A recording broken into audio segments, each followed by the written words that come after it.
You're eating nutritious foods. You're exercising consistently. You're doing everything you've been told will help you lose weight. Yet the fat just won't budge. Instead of getting leaner, you feel like your body is working against you. The truth is, the problem may not be a lack of willpower or effort. In many cases, the real culprit is insulin resistance, a hidden metabolic condition that quietly blocks your body's ability to burn stored fat. And until it's addressed, even the best diet and workout plan can leave you feeling frustrated. Over the years, I've worked with countless people who believed they were doing everything right. They tracked their meals, exercised several times a week, and even experimented with popular wellness trends. Yet despite all that effort, the scale barely moved. Time after time, one underlying issue kept appearing: chronically elevated insulin. One patient I'll never forget was a man named Jay. Jay had tried nearly every weight loss strategy imaginable.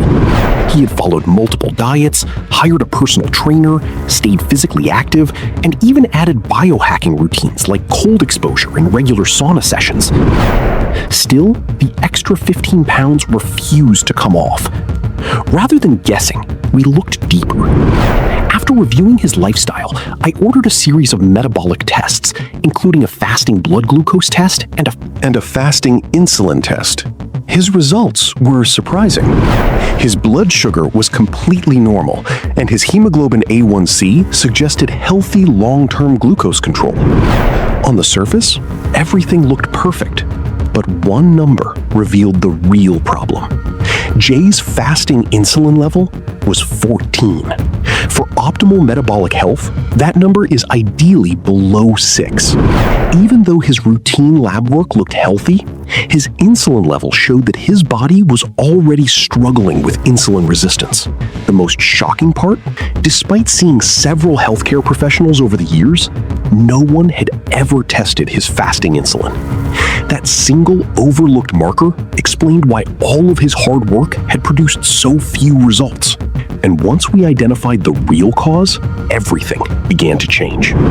Once we uncovered the real issue, we didn't rely on another trendy diet or extreme workout plan. Instead, we focused on restoring Jay's metabolic health by improving his insulin sensitivity. The same step-by-step strategy that transformed his health is the one I'm about to share with you. The results came quickly. Within just 6 weeks, Jay lost the stubborn 15 pounds he had been fighting for years. Even better, his follow-up blood work showed his fasting insulin had fallen from 14 to 4.5, a level considered excellent for metabolic health. His body wasn't just losing weight, it was functioning the way it was designed to. If you've been struggling with stubborn body fat despite eating well and exercising, this is where you should begin. Step 1, stop eating at least 4 to 5 hours before bedtime. It may sound almost too simple, but this is one of the most powerful habits for improving insulin sensitivity, and one of the most overlooked. Most people focus only on what they eat. Very few pay attention to when they eat. Your body's metabolism follows a natural daily rhythm. As evening approaches, your cells become less responsive to insulin, making it harder to process food efficiently. Eating a large meal shortly before bed forces your body to keep insulin levels elevated during the very hours when they should be falling. When insulin stays high overnight, your body has a much harder time accessing stored fat for energy. Instead of repairing and recovering while you sleep, your metabolism remains focused on processing food. Late-night eating can also reduce sleep quality and interfere with many of the body's important overnight recovery processes, including those carried out by the liver. The consequences don't end there. You often wake up with higher inflammation, poorer blood sugar control, and a metabolism that's already under stress before the day even begins. Your morning cortisol levels naturally rise to help you wake up, but when metabolic health is compromised, that response can become exaggerated, making it even easier for the body to store fat, especially around the abdomen. That's why this rule is so important. If you normally go to bed around 11 p.m., Make sure your last meal is finished by 7 p.m. or earlier.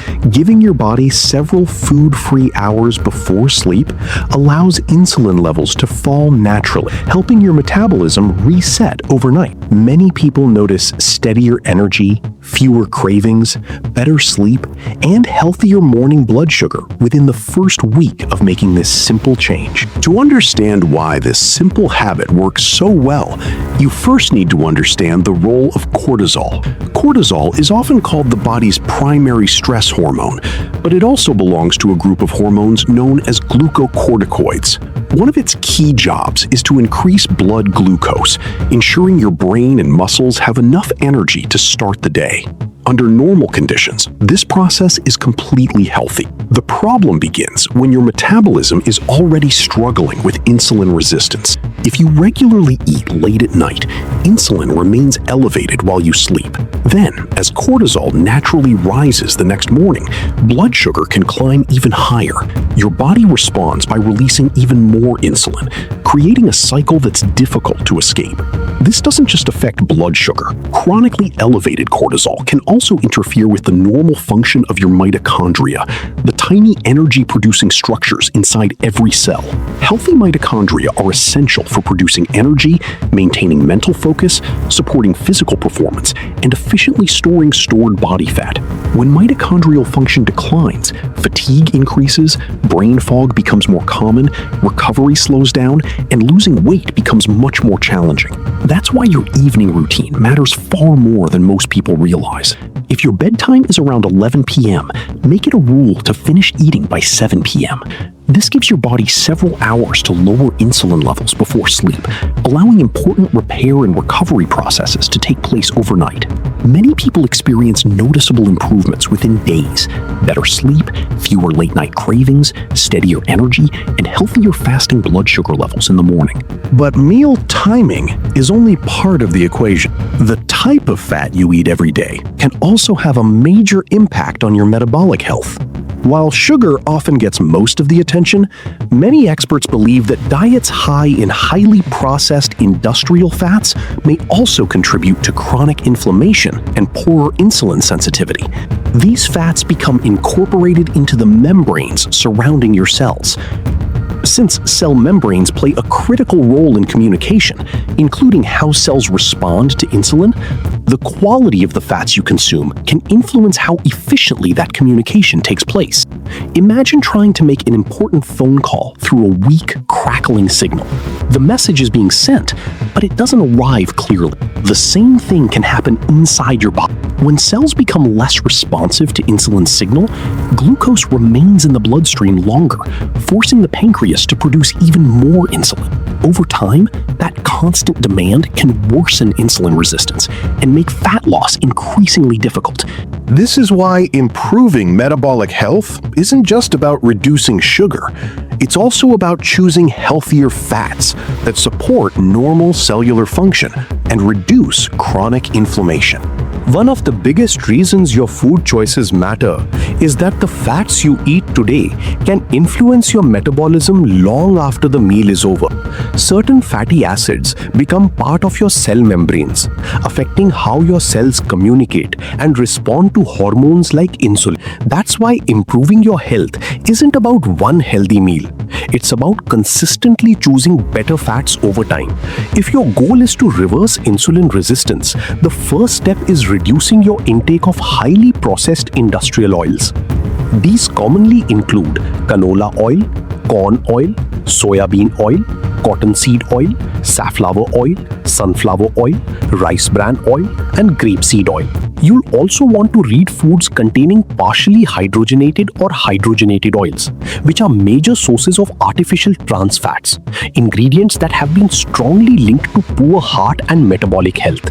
There's one more product that's worth discussing: fish oil supplements. While high-quality omega-3 supplements can be beneficial, low-quality products may become oxidized over time, reducing their effectiveness. That's why many nutrition experts recommend getting your omega-3 fats from whole food sources whenever possible. Fatty fish such as salmon, sardines, mackerel, and anchovies naturally provide EPA and DHA, two essential omega-3 fatty acids that support brain function, cardiovascular health, and a balanced inflammatory response. Just as important as knowing what to avoid is knowing what to use instead. For cooking, choose more stable fats like grass-fed butter, ghee, coconut oil, beef tallow, or duck fat, depending on your dietary preferences. For cold dishes such as salads or finished meals, extra virgin olive oil and avocado oil are excellent options because they are rich in beneficial compounds and undergo minimal processing. I remember another patient named Mark who made one surprisingly simple change. Instead of starting another restrictive diet, he completely cleaned out his kitchen. He removed foods made with heavily processed oils and replaced them with healthier alternatives. Just 3 weeks later, his fasting blood sugar had improved dramatically. His waistline became smaller, his constant cravings faded, and his energy levels were higher than they had been in years. Sometimes the biggest transformation doesn't come from eating less. It comes from giving your body better quality fuel. But even after cleaning up your diet, another hidden obstacle may still be standing in your way. One that has nothing to do with calories, carbohydrates, or exercise. It's something you encounter every single day without even realizing it. Even if you've improved your diet, increased your protein, and eliminated unhealthy fats, there's another factor that could still be working against your metabolism. And unlike food, you probably aren't thinking about it at all. Step 3. Reducing your exposure to hidden environmental toxin. Scientists use the term obesogens to describe certain environmental chemicals that may interfere with the body's normal regulation of hormones, metabolism, and fat storage. Research suggests that long-term exposure to some of these compounds may contribute to insulin resistance, weight gain, and increased accumulation of fat around the abdomen and internal organ. This is one of the least talked about aspects of metabolic health, yet it's becoming an area of growing scientific interest. The surprising part is where these chemicals are found. They are not limited to factories or industrial sites. Many are present in everyday life, in food packaging, plastic containers, household cleaning products, personal care items, drinking water, furniture, and even the air inside our home. Although individual exposures are usually small, they can add up over months and years. Your body has remarkable systems designed to protect you. The liver, kidneys, digestive system, lungs, and skin all work together to process and eliminate unwanted substances. However, some chemicals are fat-soluble, meaning they can be temporarily stored in fat tissue until the body is able to remove them. Researchers believe this may be one reason fat tissue sometimes serves as more than just an energy reserve. It can also act as a temporary storage site for certain environmental compounds. Growing evidence suggests that chronic exposure to obesogens may disrupt hormone signaling, interfere with insulin function, and influence the body's ability to regulate body weight. That's why improving your metabolism isn't only about eating healthier or exercising more. It's also about creating a healthier environment around you, one that reduces unnecessary chemical exposure and allows your body's natural metabolic systems to function the way they were designed. One fascinating fact about the human body is that fat tissue isn't just a storage site for energy. It can also temporarily store certain fat-soluble environmental chemicals. In many ways, this is a protective mechanism. By keeping some compounds away from vital organs, the body reduces their immediate impact while it gradually works to eliminate them. But there's another side to this story. As fat cells fill over time, they can grow larger, and the body can even produce new fat cells when additional storage is needed. While many factors influence this process, scientists believe that long-term exposure to certain environmental chemicals may play a role alongside diet, genetics, and lifestyle. Now, here's something many people don't realize. When you begin losing body fat, whether through dieting, exercise, or fasting, some of the compounds stored inside fat tissue can be released back into the bloodstream.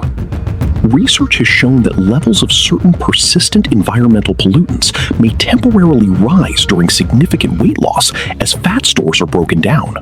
This is one reason why gradual, sustainable weight loss is often recommended.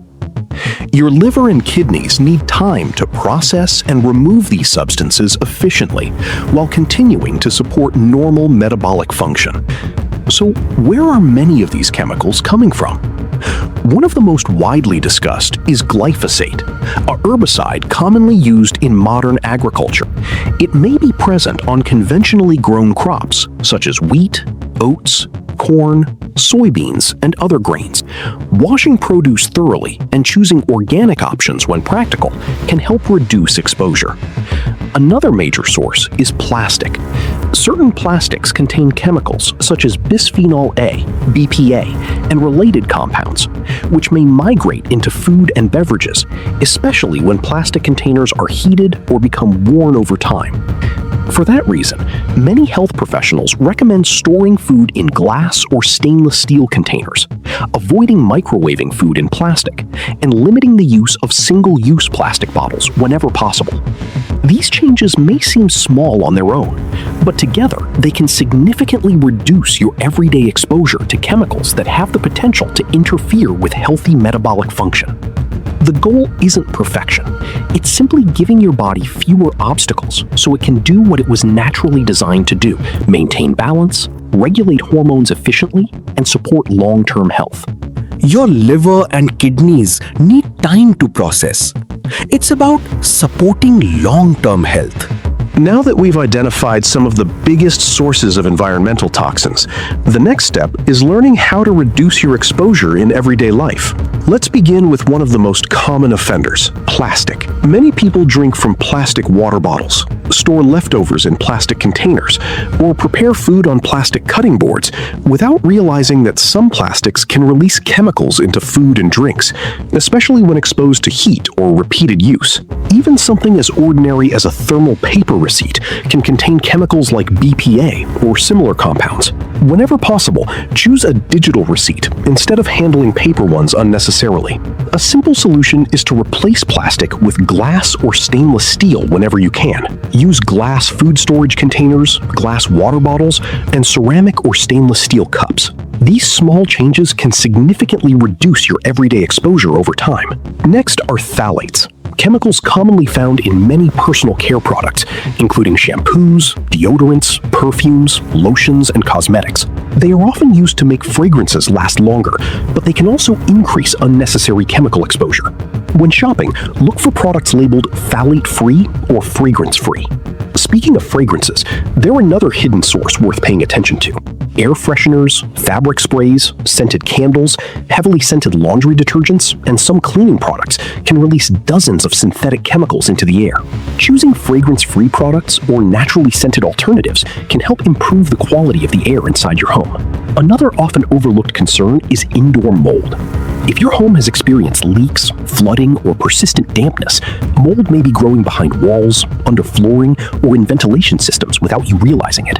Poor indoor air quality can affect overall health, especially for people who are sensitive to mold. If you suspect a problem, consider having your home professionally inspected and improve ventilation whenever possible. A HEPA air purifier can also help remove airborne particles and improve indoor air quality. Finally, remember that your body already has an incredible detoxification system. Your liver, kidneys, digestive tract, lungs, and skin work continuously to remove waste products. You can support these natural processes by staying well hydrated, maintaining healthy mineral intake, eating enough fiber for regular digestion, getting quality sleep, and staying physically active. The goal isn't to eliminate every toxin.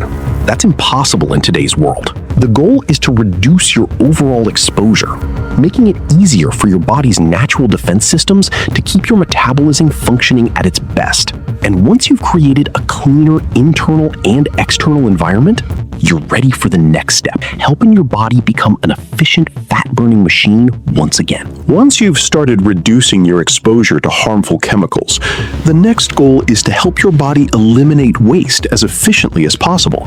Think of your body's detoxification system like a network of rivers. When water is constantly flowing, everything moves smoothly. But when the flow slows down, waste begins to build up. Your body works in a very similar way.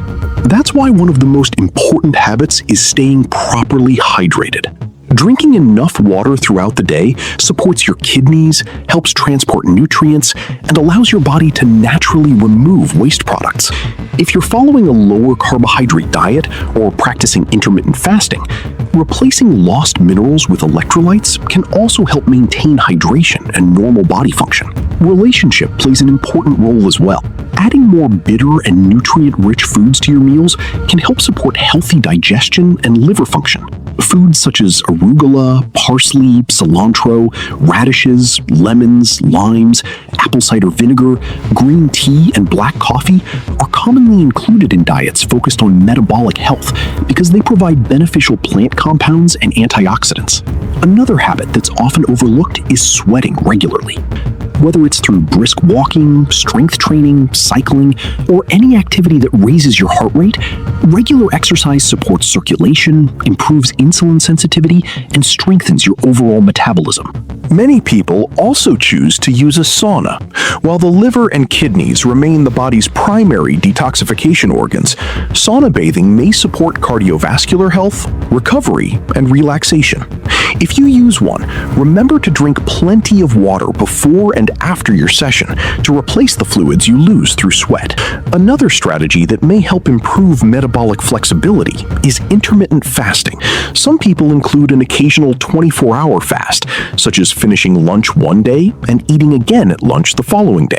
During that time, water, unsweetened herbal tea, black coffee, or calorie-free electrolytes can usually be consumed.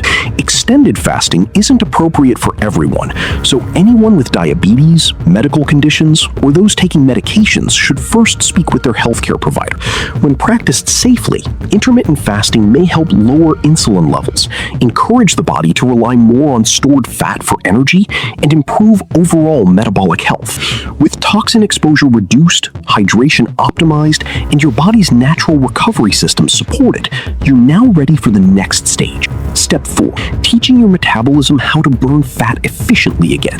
One of the biggest challenges with insulin resistance is that the body becomes overly dependent on glucose as its primary fuel source. The goal now is to restore metabolic flexibility, the ability to smoothly switch between burning carbohydrates when they're available and burning stored body fat when they're not. Once that flexibility returns, lasting fat loss becomes much more achievable. Now that you've prepared your body by improving your eating schedule, reducing processed fats, and lowering your exposure to environmental toxins, it's time to retrain your metabolism.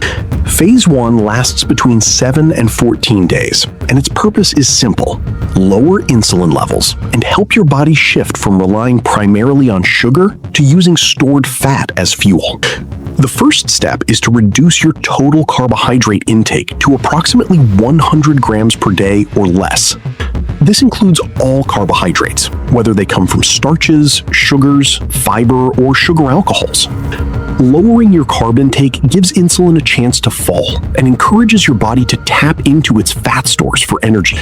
As carbohydrates decrease, protein becomes your priority. Aim for 40 to 50 grams of high-quality protein at each meal. Protein helps preserve lean muscle, keeps you satisfied for longer, stabilizes blood sugar, and provides the amino acids your body needs for repair and recovery. Pair your protein with healthy fats and plenty of colorful vegetables to create meals that are both filling and nutrient-dense. Because lower carb eating causes your body to lose more water and sodium, maintaining electrolyte balance is essential. You can do this by adding a small pinch of mineral-rich salt to your water or using a sugar-free electrolyte supplement that contains no added sugars. Another key rule during this phase is to stop snacking between meals. Instead of eating every few hours, focus on 3 complete meals each day. Allowing several hours between meals gives insulin time to return to baseline, creating longer periods where your body can begin accessing stored fat instead of constantly depending on incoming calories. As your metabolism adapts, many people gradually enter a state known as nutritional ketosis.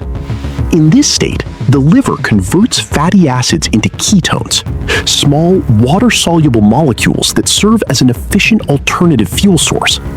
Unlike glucose alone, ketones can power the brain, muscles, and many other tissues throughout the body. Research also suggests that ketones may support healthy mitochondrial function.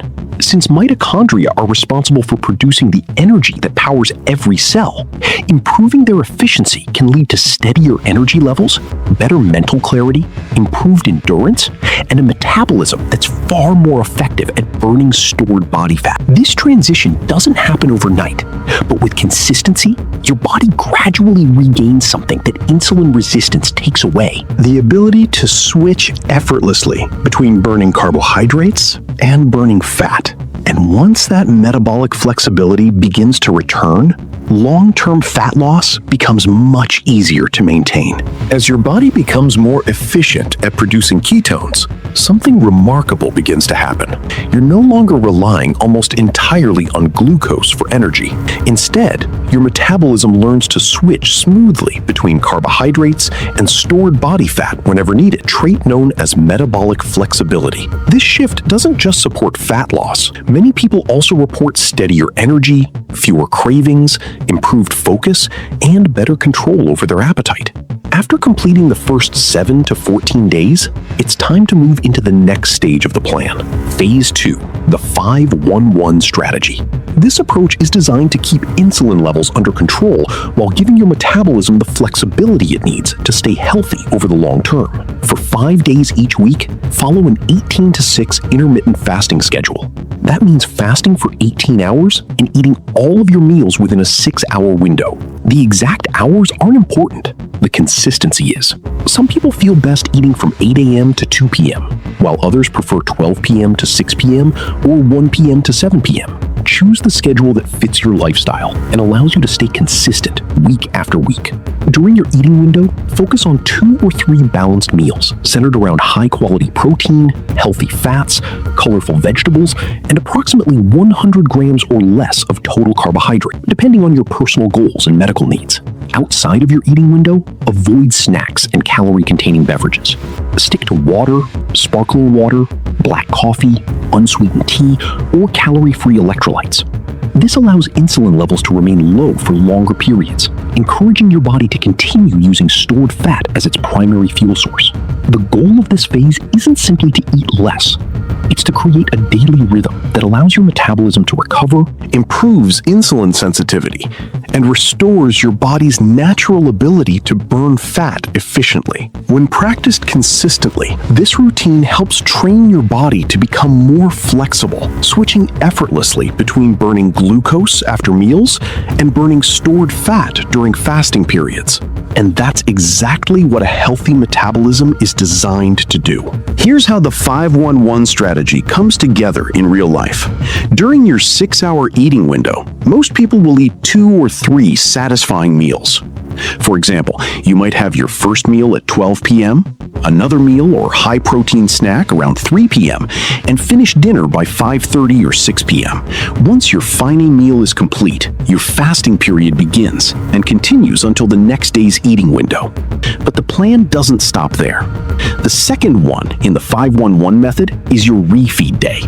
On this day, you take a break from intermittent fasting and eat 3 balanced meals spread throughout the day. Your carbohydrate intake increases to around 150 grams, but those carbs should come from whole, nutrient-dense foods such as fresh fruit, sweet potatoes, squash, rice, or other minimally processed sources, not sugary snacks or ultra-processed foods.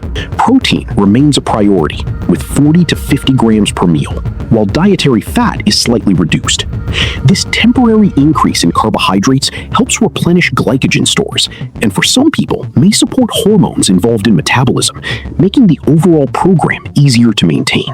final one is a 24-hour fast. This can be scheduled in whatever way fits your routine: breakfast to breakfast, lunch to lunch, or dinner to dinner. During the fast, stick with water, black coffee, unsweetened herbal tea, or calorie-free electrolytes. Many people prefer doing this on weekends when they have more flexibility, but any consistent day works. The purpose of this weekly cycle is to challenge your metabolism in a healthy way, alternating between periods of nourishment and periods of fasting to improve metabolic flexibility and insulin sensitivity. I once worked with a patient named Paul, who began his journey weighing more than 300 pounds and living with prediabetes. Instead of chasing another quick fix diet, he committed to this structured approach and stayed consistent. Within the first month, his weight and blood sugar had already improved dramatically.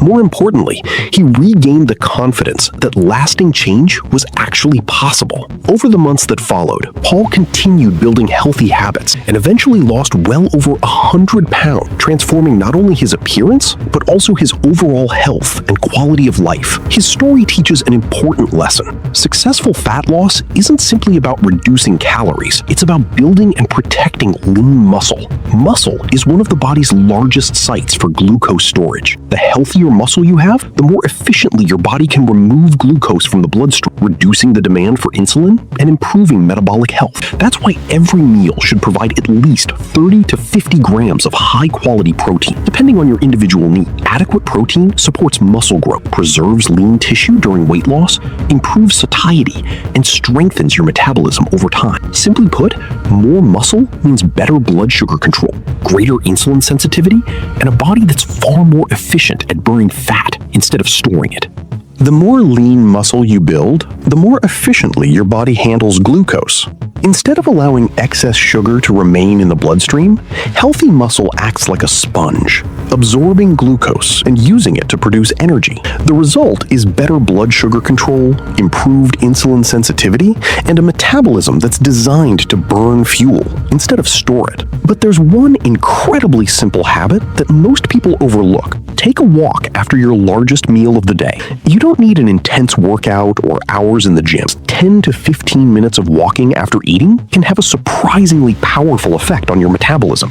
Studies have shown that a short walk after meals can reduce blood sugar spikes, lower the amount of insulin your body needs to release, improve digestion, and encourage your muscles to use glucose more effectively. It's one of the easiest habits you can adopt, and one of the most effective for breaking through weight loss plateaus. By this point, you've learned how to improve your meal timing, choose healthier fats, reduce unnecessary chemical exposure, support your body's natural detoxification systems, use fasting strategically, and rebuild your ability to burn fat.